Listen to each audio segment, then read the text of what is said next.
ঝিনাইদহের নবগঙ্গা নদীতে গোসল করতে নেমে 2 শিশুর মৃত্যু হয়েছে।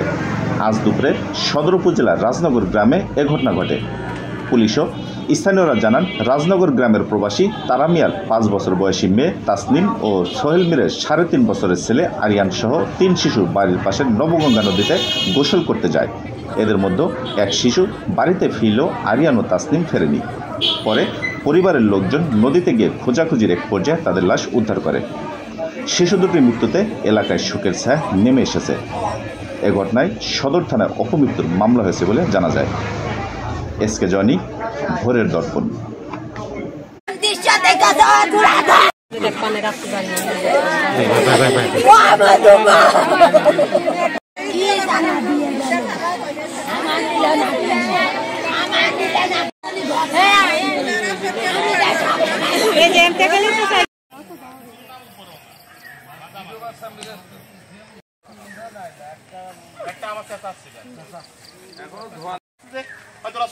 কোথায় বাড়ি চলে যাবি, তারপর ওদের বাড়িতে দর দর করে